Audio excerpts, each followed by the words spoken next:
ছেলের হাতে বাপের মৃত্যু, আজকের ব্রেকিং নিউজ। খবরের প্রতিটা পেজের হেডলাইনেই একটাই শব্দ, সিঙ্গানিয়া গ্রুপের কর্মকর্তার মৃত্যু তারই ছেলের হাতে। ছেলেটি মোটেও নাকি ভালো নয়, সবসময় নেশায় ডুবে থাকে, নারী সঙ্গ ছাড়া তার চলেই না। ড্রাগসের নেশাও খুব করে, তবে পুলিশের হাতে তেমন কোনো প্রমাণ মেলেনি, পুরোটাই সন্দেহের ভিত্তিতে। তবে অরুণ সিংহানিয়ার মৃত্যুতে তার পুরো পরিবার একটুও ভেঙে পড়েনি। তার স্ত্রী মালেকা সিংহানিয়ার চোখে এক ফোঁটাও জল নেই, স্বামীর মৃতদেহের পাশে বোবার মতন বসে আছে। কোনো কান্না নেই, না আছে আহাজারি, শরীরে রোজকার মতোই গয়নায় মোড়ানো অপূর্ব সৌন্দর্যের অধিকারিণী মিসেস মালেকা সিংহানিয়া। তবে আশ্চর্য বিষয়, কারো মুখে কোনো শোকের ছায়া নেই, বরঞ্চ সিংহানিয়া পরিবারের প্রতিটা মানুষ নীরব। কিন্তু কারণ কি? সাংবাদিক ছেলেটি খবরটা লাইভে নিউজে বলছিল, এমন সময় পিছন থেকে হৈ হৈ করে ওঠে সব রাজ। রাজ এসেছে, ওয়াও! সাংবাদিক ছেলেটি ও হাঁ করে আছে সামনের আগত ছেলেটির দিকে। রাজ সিংহানিয়া, যার নামে এত এত অভিযোগ, তার রাজ সিংহানিয়া। হাতে ফুলের মালা নয়, আছে মদের বোতল। যে মৃত ব্যক্তির পাশে দাঁড়িয়ে বলে, সমস্ত ক্যামেরা বন্ধ হোক।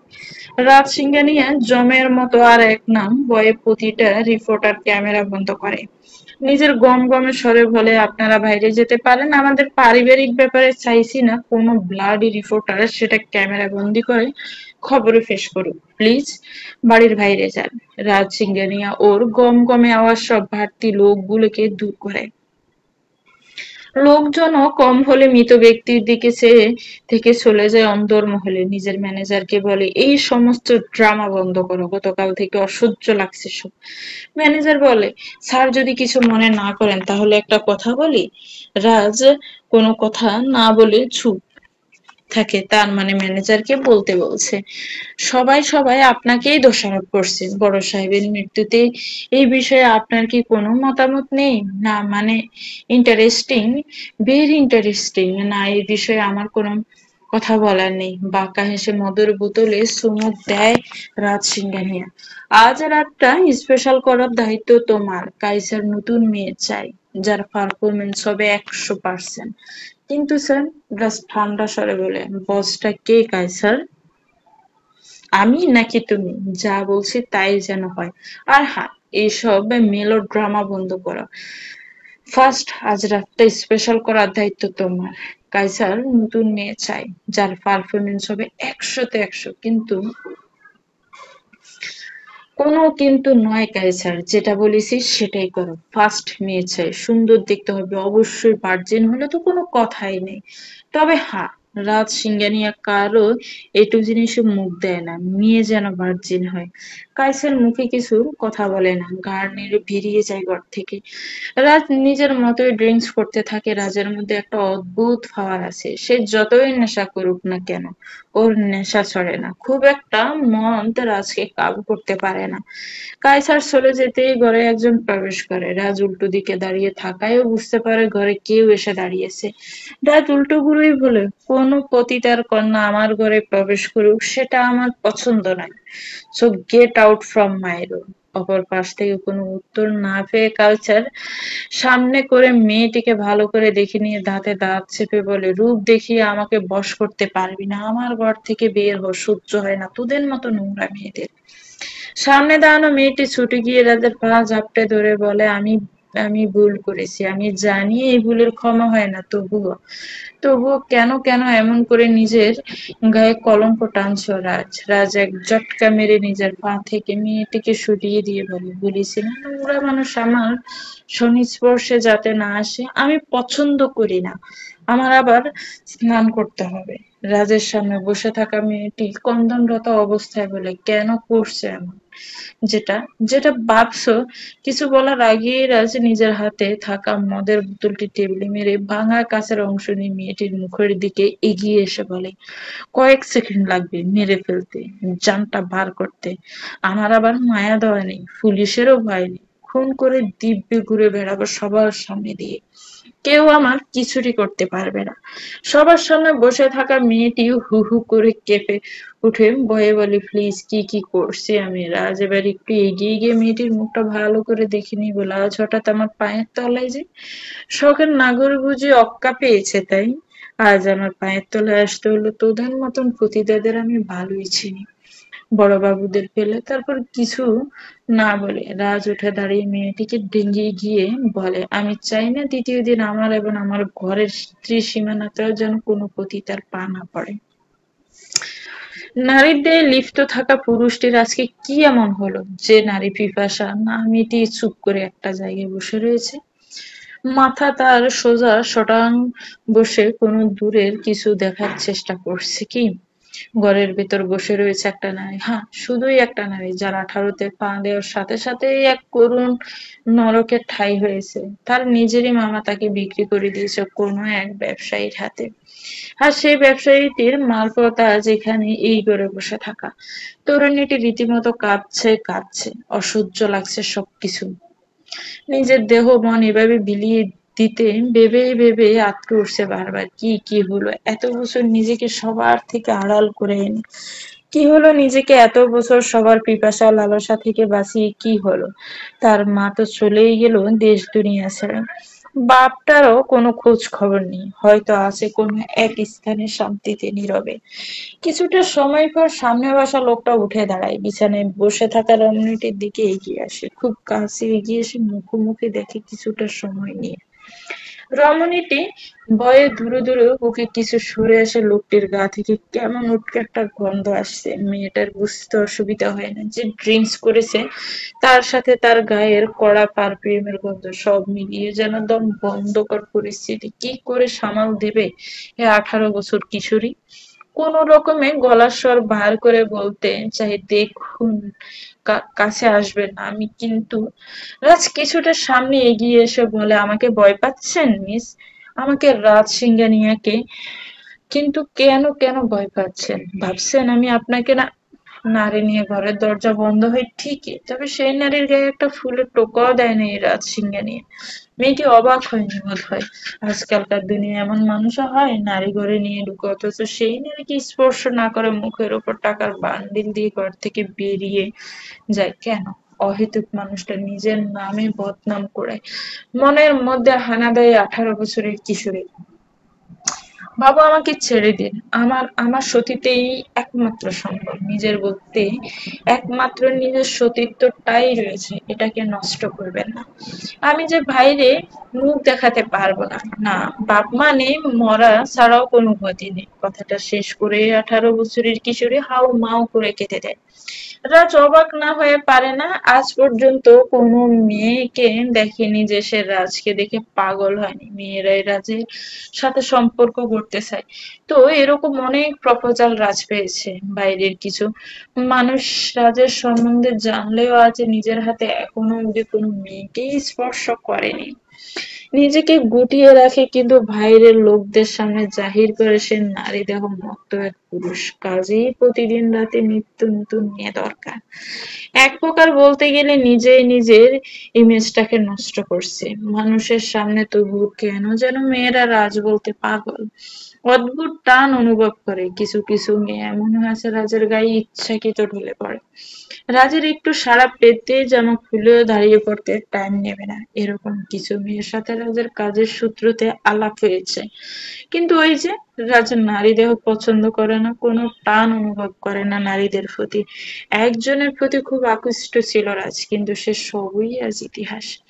কিন্তু আজ হঠাৎ কি হয়েছে কি জানি, যে ছেলে 3-4 বোতল মদ অনায়াসে শেষ করেও নিজের মধ্যে কোনো নেশা অনুভব করে না, সেই ছেলে 18 বছর কিশোরীকে দেখে ঠিক থাকতে পারছে না। নিজের মন মস্তিষ্ক যেন নিজের বিপরীতে কথা বলছে। 18 বছরের মেয়েটার মধ্যে হালকা পাতলা গড়নের সৌন্দর্যের অধিকারিণী সামনে বসে থাকায় অমনি তো বোধ হচ্ছে রাজের বয়স কম বলেই এত সুন্দর লাগছে, নাকি সত্যি মেয়েটা সুন্দরী?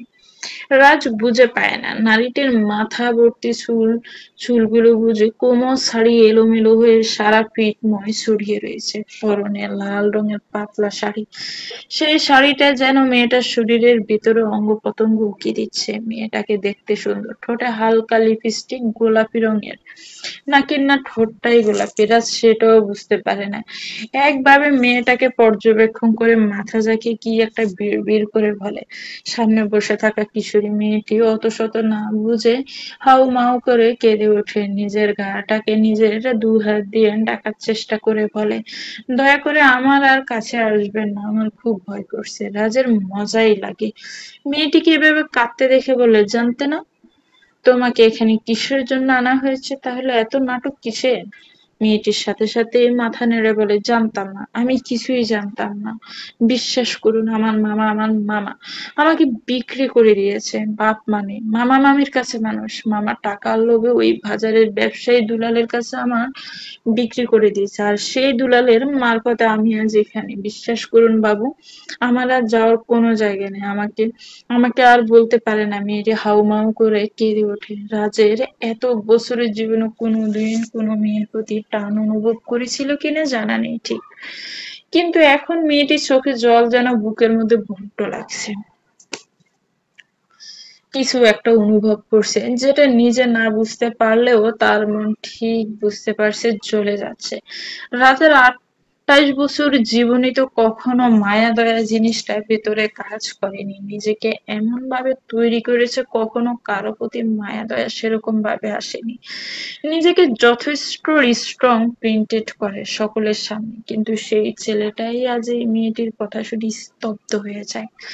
বেশি কিছু না ভেবে পকেটে ফোন ভরার করে কাইসারকে ফোন করে, সাথে সাথেই অপর পাশে থেকে তাই সব বলে ওঠে, হ্যাঁ স্যার। রাজ নিজের পার্সোনালিটি বজায় রেখে গম্ভীর স্বরেই তাই স্যারকে বলে, মেয়েটাকে কাইসারকে বলে, কোথা থেকে নিয়েছো? কাইসার বলে, ঢোক গিলে বলে, মুখের ছাপ, রক্ত শূন্য হয়ে গেছে মুখ বোধহয়।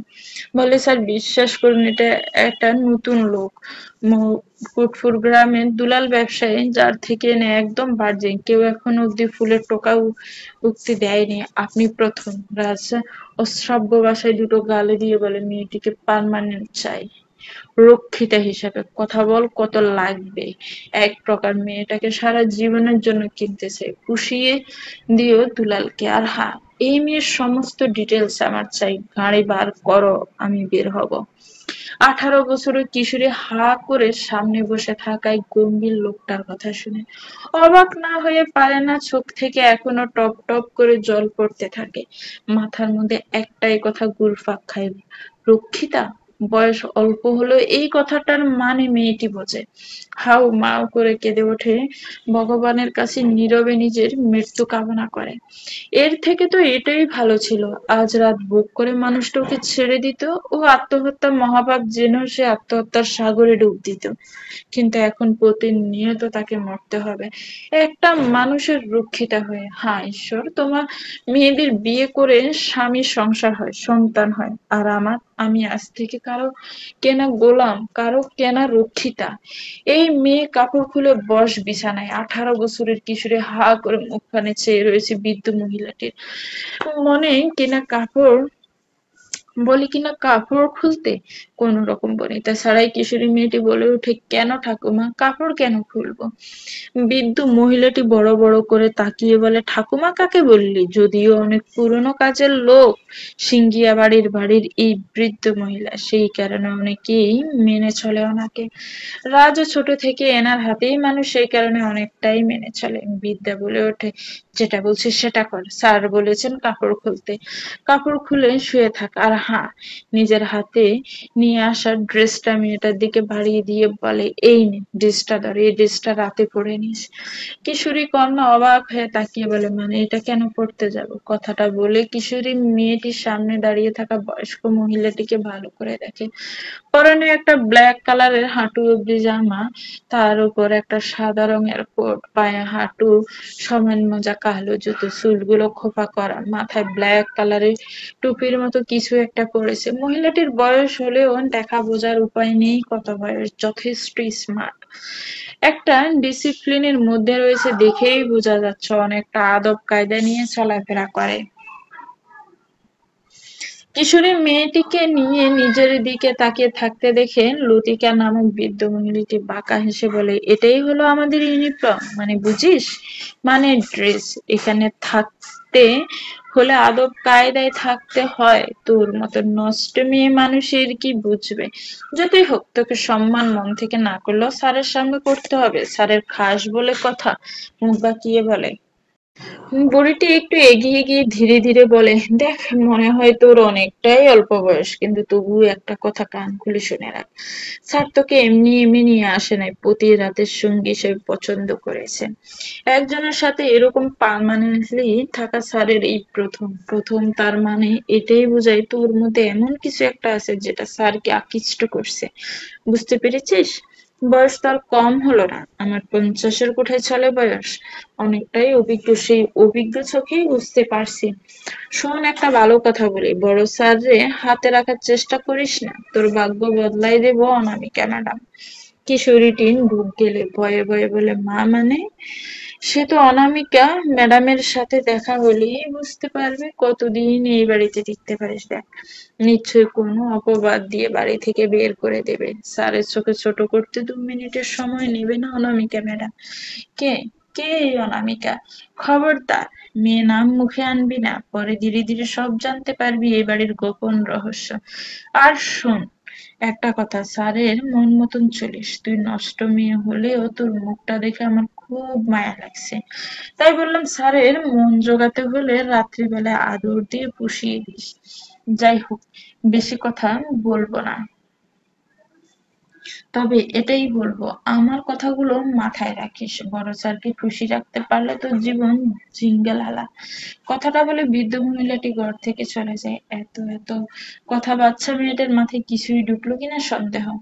কিশোরী কন্যা হাতের মধ্যে একটা শপিং ব্যাগ দেখে অবাক হয়। ব্যাগ থেকে জামাটা বার করতে আরো পরিমাণ অবাক হয়। লাল রঙের একটা হাতা কাটা ছোট্ট জামা, না আছে হাতা, না আছে কিছু। কিশোরীটি বুঝতেই পারে না জামাটা গায়ে পড়বে কোথা দিয়ে।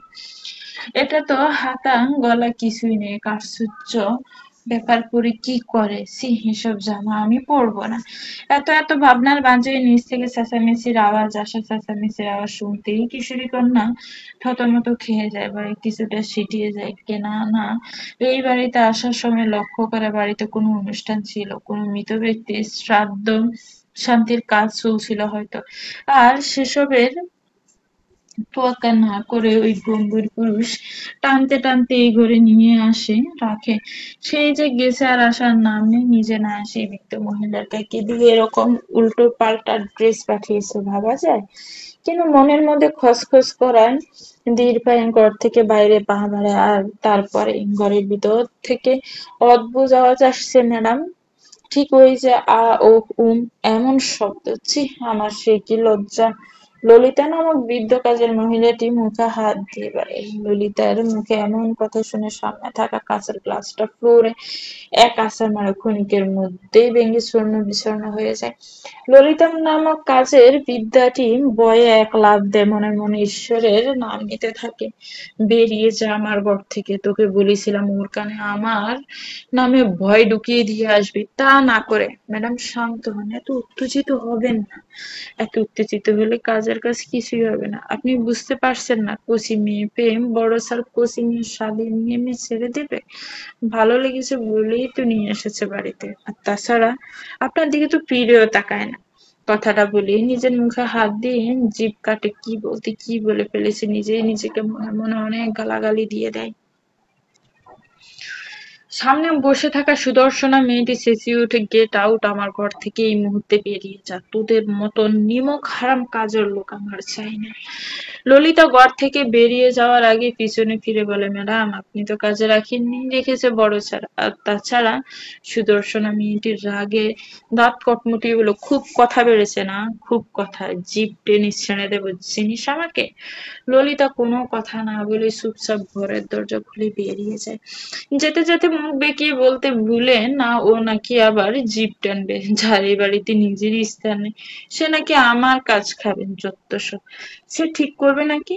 বড় ছাত্রদের মতন মেয়েদের মুখের দিকে তাকায়ও না, কথাটা বলে আশেপাশে তাকিয়ে নিজেও চলে যায়। ললিতা এতক্ষণ যার সাথে কথা বলছিল সে হলো অনামিকা। কিছু সময় আগের ঘটনা। নিচে চিৎকার চেঁচামেচি আওয়াজ পেয়ে কিশোরী কন্যা ঘর থেকে ভয়ে ভয়ে বেরিয়ে আসে। বেরিয়ে আসতে সম্মুখীন এক সুদর্শনা নারী, যাকে দেখে মনে হবে একদম বিদেশিনী। বিদেশ থেকে আসা, ফর্সা গায়ের রং, চুলগুলো হালকা ব্রাউন কালারের, চোখের মণিটাও নীল।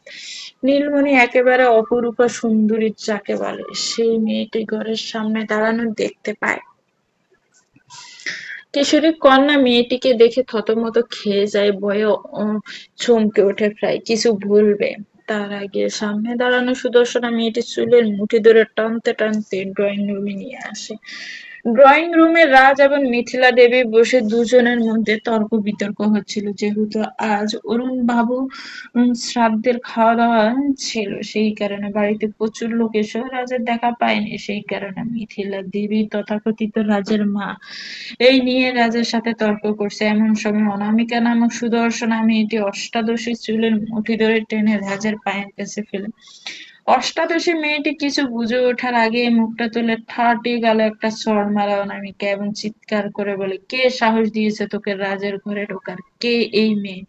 আর রাজ তোমার ঘরে কেন ঢুকবে? রাজ খুব বিরক্ত হয়ে অনামিকাকে মুখের সামনে দেখে মনে মনে নিজেকে ঠিক রাখার চেষ্টা করে গম্ভীর স্বরে বলে, মিথিলা দেবীকে, বাড়িটা আমার, আমার নামে আছে। আমি কাকে বাড়িতে আনবো না আনবো, কে আসবে না আসবে, কে আমার ঘরে ঢুকবে সেটা আমি ঠিক করবো, নাকি কোনো পতিতার মেয়ে? অনামিকা, এই বাড়িতে অনেক ঘর আছে, কোনো একটা জায়গা নিশ্চয়ই হয়ে যাবে এই মেয়ের। তোমার ঘরে কে? কথাটা বলে শেষও করতে পারেনি, তার আগে রাজ নিজের অ্যাসিস্ট্যান্ট কাইসারকে কল করে। মিথিলা দেবী এবং অনামিকা অষ্টাদশী নারীটি কিছুই বুঝে ওঠার আগে কাইসারকে ড্রয়িং রুমে আসতে বলে। কাইসার যেহেতু এই বাড়িতেই থাকে গেস্ট রুমে, সেহেতু তার আসতে বেশি সময় লাগে না। কোনো রকমের বসের ডাক শুনে ছুটে আসতে রাজের ধারালো চোখের মুখোমুখি হয়। রাজ ধীরস্বরে কিন্তু গাম্ভীর্য বজায় রেখেই কাইসারকে বলে, এই মুহূর্তে তোমার সামনে দাঁড়ানো পতিতার মেয়েকে এখনই চড় মারবে একটা। কাইসার অবাক হয়ে কিছু বলবে তার আগে রাজ বলে, বারবার ভুলে যাও কেন? বসটা আমি। আমি আদেশ করছি এই মুহূর্তে তোমার সামনে দাঁড়ানো এই পতিতার মেয়েকে ঠাঠিয়ে একটা চড় মারবে। কাইসারকে এখনো দাঁড়িয়ে থাকতে দেখে রাজ ক্রোধ স্বরে চেঁচিয়ে ওঠে, কথা কানে যাচ্ছে না নাকি? নাকি আমি তোমার কানের তলায় বাজাবো? অনামিকা কিছু বলতে যাবে, তার আগেই কাইসার নিজের বসের আদেশ রক্ষার্থে কষিয়ে একটা ছড় মারা অনামিকার গালে। অনামিকা ছিটকে পড়ে পাশের সোফায়। রাজ বলে, কাইসার, ছড়টা অনেকটা আস্তে হয়েছে, আর একটু জোরে দাও। আর পতিতার মেয়ে চুলের মুঠি ধরো, তারপর অপর গালে কষিয়ে একটা চড় মারো। মিথিলা দেবী ক্রোধ স্বরে বলে ওঠে, রাজ, কি শুরু করেছো তুমি? অনামিকার গায়ে এভাবে লোক দিয়ে চড় মারতে পারো না। রাজ নিচে অবাক হয়ে বসে থাকা কিশোরী মেয়েটির দিকে একবার তাকিয়ে নিজের হাত এগিয়ে দিয়ে মেয়েটির সোফায় বসিয়ে মিথিলা দেবীর দিকে তাকিয়ে বলে, নর্দমায় আমি হাত দেই না, এটা খুব ভালো করেই জানেন আপনি। আর কোনো পতিতার মেয়ের দিকে তো আরো আগে তাকায় না। কেন কি জানি আশেপাশে থাকলেও নিঃশ্বাস বন্ধ হয়ে আসে। রাজ, বেশি বাড়াবাড়ি করছো, কথায় কথায় পতিতা কথাটা কেন বলছো? এটা কি ধরনের সভ্যতা? দিনকে দিন উচ্ছন্নে গেছো। আর তাছাড়া অনামিকা তো ভুল কিছু বলেনি, এই মেয়েকে কেনই বা ঘরে নিয়ে এসেছো? তখন বাইরে অত লোকজন ছিল, আমি কিছু বলতে পারিনি। কিন্তু সত্যি তো, এই প্রশ্নটা আমিও তোমাকে করতে, আমি এই নিয়ে তোমার ঘরে কি করছে? রাজ কিশোরী কন্যার দিকে একবার তাকিয়ে মিথিলা দেবীর দিকে তাকিয়ে বলে, যেটা আমার ব্যক্তিগত ব্যাপার। আমি আমার বাড়িতে আমার রুমে কাকে নিয়ে আসবো, কে আমার সাথে থাকবে, পুরোটাই আমার ব্যাপার। কথাটা বলে রাজ সোফা থেকে উঠে দাঁড়ায় এবং কিশোরী কন্যার হাত ধরে এক টান দিয়ে নিজের সাথে উঠিয়ে নিয়ে যাবে। এমন সময় মিথিলা দেবী বলল, অনামিকা, যদি তোমার কাছে পতিতার মেয়ে হয়, তাহলে এই মেয়ে তো তোমার কাছে রক্ষিতা। মানে এই অল্প বয়সী অষ্টাদশী নারী তোমার রক্ষিতা। রক্ষিতা হয়ে এসেছে বলেই বাঁকা হাসে।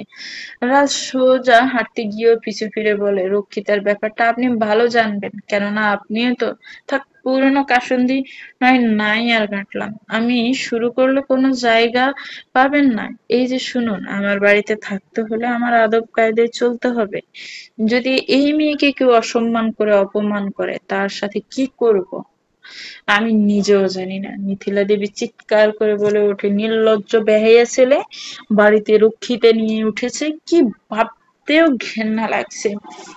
রাজ বাঁকা হেসে বলে, ঠিক আমারও ঘেন্না লাগছে, প্রতিনিয়ত লাগতে, এখনো লাগছে। আপনাদের আশেপাশে থাকলে আমার গাটা গুলিয়ে ওঠে।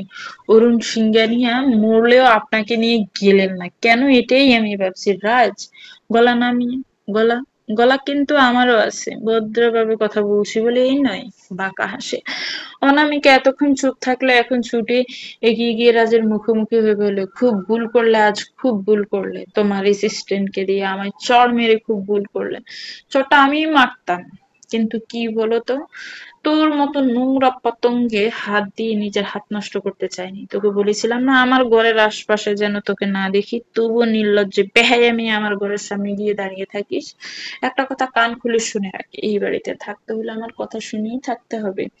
আর তোর মতন বাজারি মেয়ে ছেলে আমার বাড়িতে থাকলে, মাইন্ড ইউর ল্যাঙ্গুয়েজ রাজ, অনেক শুনেছি। আর না, কাইসার, ওর বোধহয় ডোজ এখনো কমপ্লিট হয়নি, আরো দুটো চারটা লাগিয়ে দাও তো, তবে যদি মুখ বন্ধ হয়।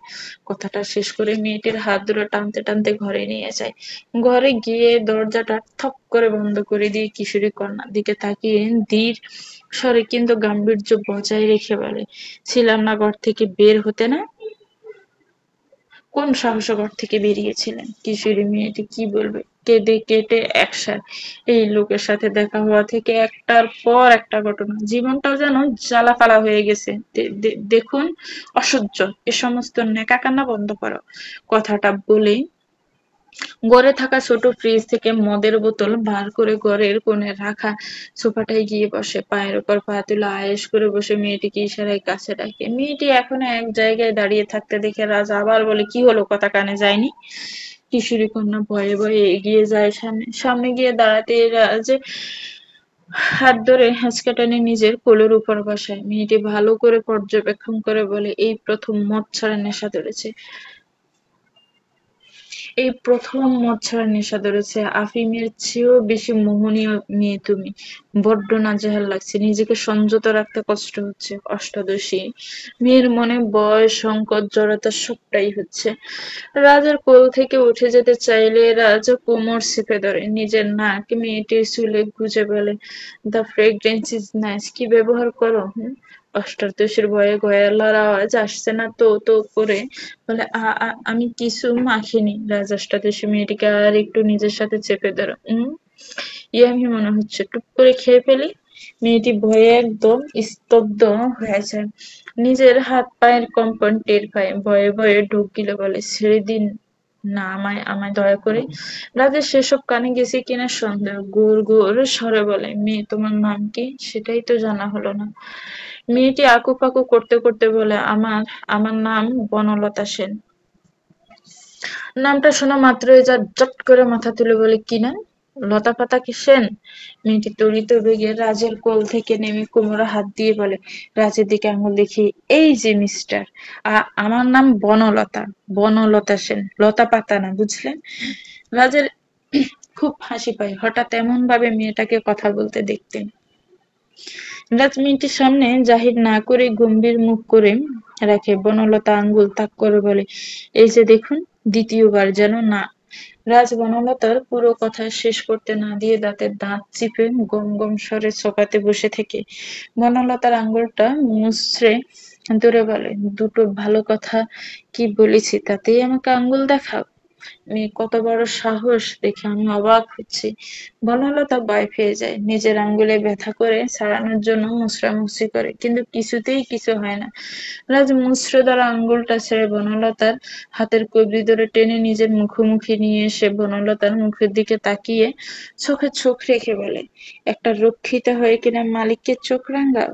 ওই চোখ গেলে দেব, চেনো আমায়? বাইরে দুটো ভালো কথা বলে সেভ করেছি বলে এই নয় তোমার পিছু পিছু ঘুরে বেড়াবো।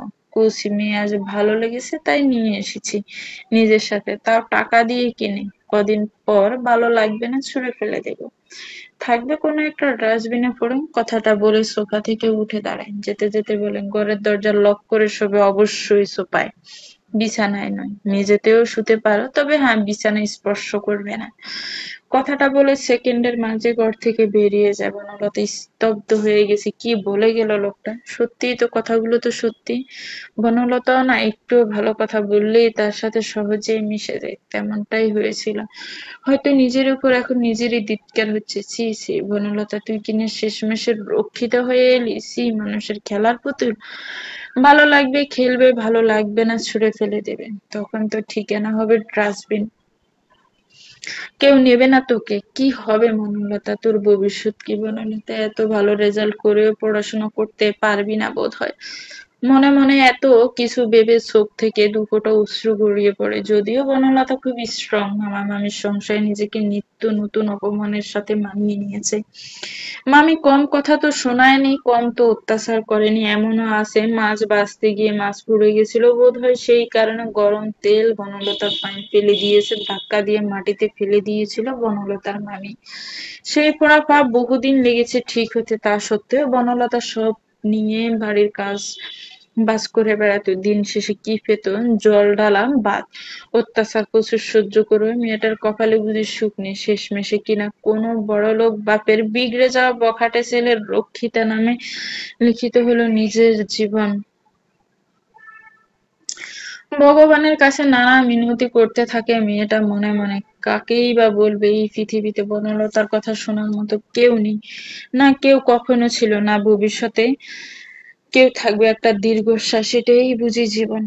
সারাদিনের ক্লান্ত বনলতা চোখ দুটো বন্ধ হয়ে আসছে, তাও কোনো রকমে নিজেকে ফ্রেশ করার জন্য একটা লম্বা স্নানের দরকার। কোনো কিছু না ভেবে সোজা চলে যাও আশ্রমে। দরজা খুলতে বড় সড়ো একটা বাথরুমে দেখা মেলে। আগে কখনো দেখেছে কিনা সন্দেহ। একটা বড় ঘরের সমান বাথরুমটা। অত শত না ভেবে লম্বা শাওয়ার নাই, কোনো রকমে স্নান করে বেরিয়ে বাথরুমে থাকা তোয়ালেটা দিয়ে হাত গা মুছে এবার চিন্তা করে পরনে কি পরবে। সারাদিন তো ওই কাপড় পরেই কেটে গেল। কেমন যেন ঘেমো ঘেমো গন্ধ বেরোচ্ছে ওই কাপড় থেকে। অত কিছু না ভেবে গায়ে টাওয়াল জড়িয়ে বেরিয়ে আসে। সোফার পাশে এসে কতগুলো জামা কাপড় ভাঁজ করা দেখে তার মধ্যে থেকে একটা সাদা রঙের শার্ট গায়ে গলিয়ে নেয়। যতদূর বুঝতে পেরেছে রাজনাম ব্যক্তিটি আজ আর আসবে না ভেবে বনলতা ওই শাড়ি দুই ঘরের লাগোয়া ব্যালকনিতে মেলে আসে। চুল থেকে এখনো টপ টপ করে জল পড়ছে। মেয়েটার সেদিকে কোনো খেয়াল নেই। কোনো রকমে গায়ে জামাটা গলিয়ে সোফায় জড়সড় হয়ে শুয়ে পড়ে। শরীরে যে আর চলছে না। বেশ কিছু সময়ের মধ্যেই বনলতা ঘুমের রাজ্যে পাড়ি দেয়। বনলতা ঘুমিয়ে যাবার কিছু সময় পরে বদ্ধ ঘরের দরজা খুলে যায়। অন্ধকার ঘরে দু পা এগিয়ে এসে ঘরের লাইটটা জ্বালাতেই ঘটে বিপত্তি। চলবে। গল্পের নাম অধৈর্য প্রেম। তো ভিউয়ার্স, গল্পটা কেমন লেগেছে একটি কমেন্টস করে জানাবেন। গল্পটা ভালো লাগলে একটি লাইক করবেন, গল্পটাকে শেয়ার করবেন। আর আমার চ্যানেলকে প্লিজ সাবস্ক্রাইব করবেন। যারা অলরেডি সাবস্ক্রাইব করেছেন তাদেরকে অনেক অনেক ধন্যবাদ। ভালো থাকবেন, সুস্থ থাকবেন, আমার চ্যানেলের সাথেই থাকবেন। আল্লাহ হাফেজ, আসসালামু আলাইকুম।